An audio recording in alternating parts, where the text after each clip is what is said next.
Jay, I want to get your reaction from last game when they were guarding you with Kemba. Every shot you took still was a three-pointer. I was wondering, one, if it was a surprise, and two, all we hear about is how playoffs are about adjustments. So if you see that again, would there be a different approach, or do you still have to stay in what you're doing? Well, obviously, I don't want to give everything away through you. But obviously, we got to make adjustments, and that's what we've been doing. We've been practicing, watching film. We'll continue to do so. But obviously, it'll be a different game plan, different approach moving forward.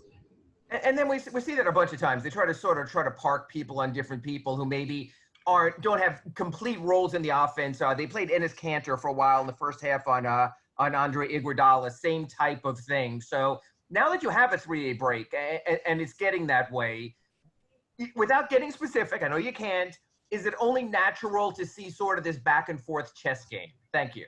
Yeah, it's the playoffs, Ira. You know, you've been a part of it. You saw it. It's about making adjustments and about moving pieces around and trying to adjust. So without, like I said, I can't give too much away.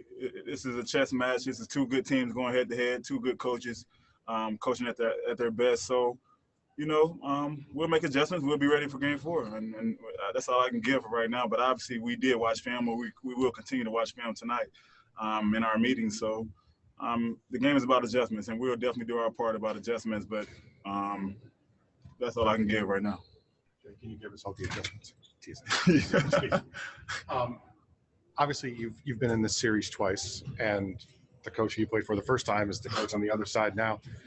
Are there parallels that you see between him and Spo? Like, are there things they do? I mean, obviously nobody does everything alike, but are there things that Brad does that you kind of see in Spo or vice versa? Oh, I think the number one thing that sticks out to me is the attention to detail. Both coaches have preached that and pushed that with their teams, respectively. You know, you need that at this level. You need that at this time of the year, because both teams really know exactly what you're trying to get to. It's just about the level of detail that you're doing it and how much you're imposing your will. So I think the similarities is definitely the attention to detail that they both coach with, and they push it to their groups tremendously. So I think that's a hell of a compliment to both coaches. And broadly about this series, I think Boston's won 7 or 8 of the quarters. You guys have won 2 of the 3 games. I know you guys weren't happy with the way the other night went, but can that get lost a little bit in that you are still winning the series? Yeah, this time of the year, I don't care how many quarters we win, as long as we win the game. Obviously, you want to play your best basketball for 48 minutes, but it's not going to always happen that way. So you got to find a way to win. And I think we've been doing a good job of just reacting and trying to find a way to win. But we definitely got to start the games better. We feel that. We feel that trickle down throughout the whole series. It's been like we got to start the games better to give ourselves a chance just to weather the storm, whether it comes in the third quarter or fourth quarter a little better. So with that being said, we know it, we feel it, and it's on us to make that adjustment. But no matter how many quarters they win or we win, at the end of the day, it matters who wins the game and who advances. So that's all we were focused on. Hey, Jay, you said during the Milwaukee series you kind of wanted to see the team go through some type of adversity. How do you feel like the team has kind of handled the past 24 to 36 hours? I understand you guys obviously still have a 2-1 series lead and you're 10-2 in the playoffs, but how do you think the team has handled these past 36 hours? Coming together today and putting up and working on some few things. Our spirit is right. Our head is right. Our energy is there. So I think we're responding the right way. We're just trying to get better and trying to see how we can play a complete game, play a complete 48-minute game and be as sharp as we can be on both ends of the court. So with that being said, I think we took the loss or took the adversity in a good way, and we're still taking it in. We still have meetings tonight. We're still digesting the adversity we faced, and we're gonna obviously talk it out and get better. But I think we're headed in the right direction when it comes to taking on the adversity and owning it as men and owning it as a group and trying to move forward. And one more, if I'm looking at the tape, what did Boston do differently against the zone maybe that made it tougher on you guys when you guys, showed that look? I mean, I just think they did a good job of just getting a body in the middle of the paint and just passing the ball well. But I think we could do a lot of things differently and a lot of things better at a higher level. I just feel like they were ready for it, they were equipped for it, and they did a good job of just moving the ball.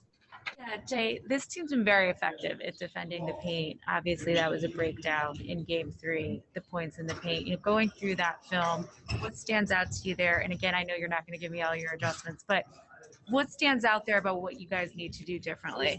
To keep it simple, just guard the ball better. Obviously, we can do a lot of different things to help the ball, the defender on the ball.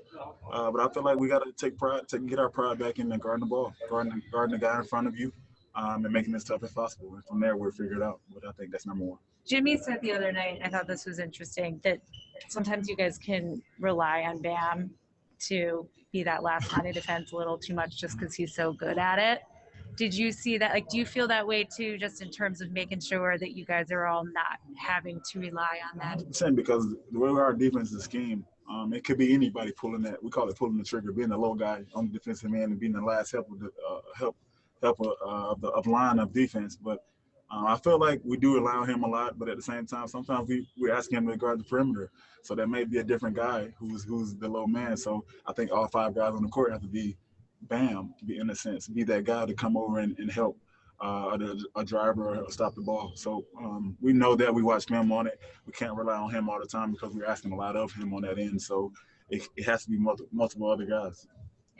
Hey, Jay, question about the time off after playing all these games, basically back day off in between. Has this been a blessing to be able to do the things that you're talking about, or is it a challenge because you want to get back to the hardwood? I mean, it's really right there in the middle. I feel like with your body wise, you want that rest, but at the same time, the competitive nature, you want to get back out there, especially with a game that we had in game 3. So we definitely taking our time and getting our bodies right, but at the same time, we have to continue to play the game and play the adjustments in our head and get prepared be the most prepared team for game 4. So I feel like we are doing the things we have to do during this time apart from gameplay. Ethan Skolnick. Jay, 2 quick things. The first one is looking over some of the numbers. You guys missed more uncontested shots than you have the entire time in the entire playoffs. As you guys were watching the film, did you see that? I mean, it looked like you were getting the shots you wanted. They just for a game weren't going down. Yeah, it was just for whatever reason. We were pleased with the shots we were taking, but we can be better at it too. We knew we had some room and we had some type of improvement to do on that end of the court. Just getting to our spots quicker and being ready. I think a couple of shots really caught us by surprise. Me, myself included. I just got to be always ready, and from that point on, our offense started clicking back to where it was at. But I think a lot of guys got some good looks at it, and for whatever reason, they didn't go. So we'll be more prepared for our shots and be prepared for the Florida offense come game 4. Jay, obviously you played with Jimmy a long time, and he doesn't seem to need a lot of outside motivation to get himself going. But can you tell in a game when he comes into a game when he's particularly hyped up or not, just in terms of his overall intensity? You'll never be able to tell pregame because he's like me when it comes to pregame. He's always that quiet, listen to his music, in his own zone type player. He's not a really rah-rah type guy before the game. So only way you can really tell is by his play. I think he does do a lot of talking. He does do enough to be a leader in our locker room, but at the same time, to get himself going, he's not a guy who just sit there and talk about it. He's a guy who's about action. So you can definitely tell by the start of the game if he's in one of those moves where it's just going crazy all game, or letting the game come to him and filling it out into the 4th quarter and making a run at it. So whatever it is, we just need him to be on. We need him to be as locked in as possible, and we need the offense to flow through him and flow through Goran as much as possible. And obviously, we got a lot of guys who can play around those guys with the ball in their hands. So we'll be better come game 4. Thanks, Jay. Jay, when you were back in Boston, you guys had an offense that was a lot of top of the arc, pick and roll heavy, stuff like that. And now in Miami, the ball kind of flows kind of inside out. Has that made it different from you and your role kind of popping and flaring around the arc? I mean, yeah, it fits to my versatility just to be able to put the ball on the ground and make a play or just catch and shoot it in a rhythm that I'm comfortable with. obviously it's been good to touch the ball and have it pop around for everybody, not just myself, but for everybody to just get the touches and get to feel the ball, because I feel like when you have all 5 guys on the court who's live and able to score and able to make plays for one another, it makes us more dangerous. So it's been a great flow for us collectively, and I think we have a few adjustments to make just to make that run a little smoothly, because they are doing a good job of adjusting and making adjustments and throwing different lineups and different matchups for us. So it's definitely been beneficial for myself, but not only for myself, but for our team. Thanks for talking to us, Jay. Goran struggled a bit in the last game, and he's been your leading scorer throughout the playoffs. So how important is he for you guys on the floor, but also how important is he as a teammate off the court?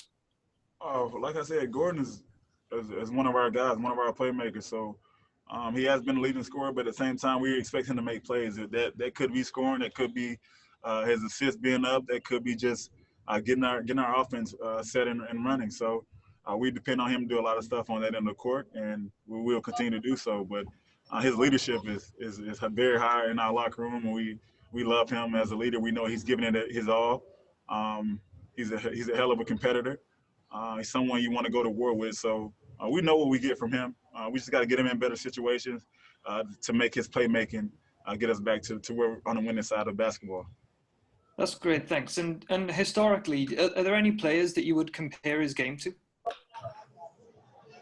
I mean, in a sense, he's like a Steve Nash in a little bit, because he's so good in the pick and roll. He can do a lot of different things in the pick and roll. He gets his teammates involved, and he can score at a high clip. So I just think his pick and roll game is pretty high and up there with a great like Steve Nash. Hello, Jay. 2 questions. First of all, which will gonna be the key point for Game 4 against Celtics? And the second question is how different will gonna be your defense approach with Gordon Hayward on the other side?